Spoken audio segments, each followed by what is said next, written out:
Yeah, and I never felt it more than when, like, and again, but I didn't know how I was going to feel about it because you're there in person and you cannot help but be sucked in to that emotion, that raw emotion from a crowd that desperately, and it's not just a crowd, it's 62,000 people that desperately want to see Drew win this. Yeah.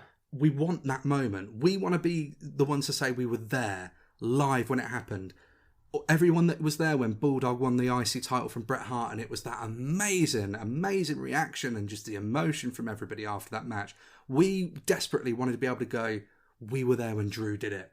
Dethroned Roman Reigns, ended the 2-year-long reign, and become the champion in his home of the United Kingdom, at least, anyway, right? Yeah. It was... Wow. I mean, look, Roman obviously wins. We'll come to it in the order of what happened. Roman wins it. A lot of people have said that like they're really unhappy with it. Yeah. I don't. I kind of like. It was brilliant. It was because it was the ride it took us on. When Drew came out and the pyro and everything, that was cool. And I'm thinking they should play the Shield theme for Roman to have his history. No. Yeah, but this was more about Drew, wasn't it? I know, but I think... It was to build it as Drew's moment, like, this is it for Drew. And it also felt weird just having Roman come out by himself. Yeah, it was, yeah. Obviously the bloodline got destroyed on SmackDown. Paul Heyman was actually there, by the way. I know. I thought... But he's still, obviously, kayfabe-wise, injured from the F5 at SummerSlam. I guess the reason why the Usos couldn't come over because of the DOIs in the past. Oh, that's a good point. Yeah, I'm not too sure. I think they're coming over for the UK tour when it's only Jimmy though, isn't it? Yeah, but you'd rather have them both there, wouldn't you? What do they? Because they couldn't do Canada because of the DUI, but I think both of them been arrested, haven't they? Honestly, I'm not too sure. But I don't know about Jimmy's one. I think they've been advertised for when they come over to the UK next time. It did genuinely feel like this was Drew's moment, and because it felt like a really big deal.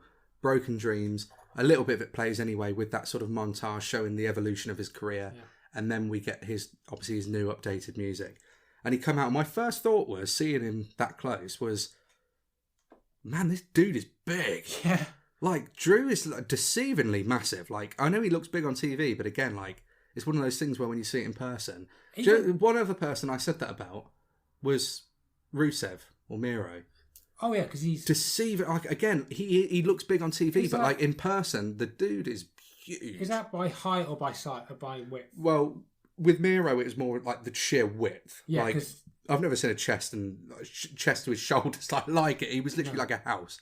But Drew is just so like he's big, but he's just so tall. Especially when you put him next to Tyson Fury, who's a big man himself. Yeah, he is. Yeah, very big man. And then you realise, I'm sure Roman's supposed to be like this big guy as well. Roman's not sure. I mean, Charles Robinson was the official for this one, and I smiled at that. Yeah. But, you know, Charles Robinson looked like Gimli compared to those two. So it was, it was kind of, a bit of a future shock. But yeah, the Roman comes out, big entrance, it's very long, it takes a long time to go. And then once they're in the ring, that's it. Then the crowd goes full UK mode. Oh yes. Oh, Drew McIntyre, and I was full into it. Yeah, I was so surprised that it took to the main event for a "Who are you" chant. Yes. Who are you? Because if it was America, who are you? Who are you? It's just different than how we say it, isn't it? Do you remember where that reference is from? What? Who are you? Maybe who are you? Who are you? No. When we watched, I think it was Bound for Glory, TNA. Was it? And it had that bloke who was come out with Victoria. Who are you? I'm sure we've heard it before that. But if that's the one I remember. The one that sticks out, yeah. I'm sure it's been going a lot longer than that, but yeah, I vaguely remember that. I think like 2011, 2010, what time when we used to watch on Challenge every week. Yeah, cool. Those were the days. But yeah, the chant. I mean, the chants and the singing and the wanker. the wankers. But we also had this one didn't come across on TV, but honestly, this was loud. So I'll be interested to see if you heard this one. Did you hear? And this was going on a long time. Drew McIntyre, Roman Reigns is terrified. Drew McIntyre. It was loud. Like where I was, it was a really big thing, but you couldn't hear. I think the problem is sometimes because when those kind of like chants and things sort of emanate from one particular area of the stadium, I think it really, unless it makes its way to the floor level guys, it's probably not going to get onto TV, because I guess like most of the mics and stuff are hooked up around there. Yes. And you do get some for the side, but like, yeah, it's obviously not all of it. But it was so fun, and it was a mixture of emotions, this match, because it was really fun to sing and cheer your heart out for Drew.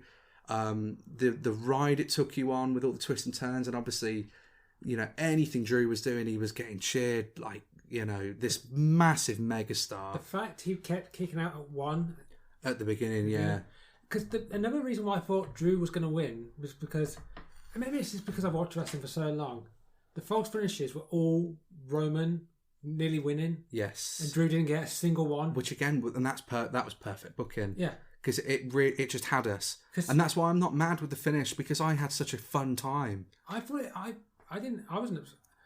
Obviously, I would have loved to have seen Drew win. That would have been a great moment for us to remember, but I'm not going to sit here and complain about it. That second Claymore, I was expecting that loud pop. Yes.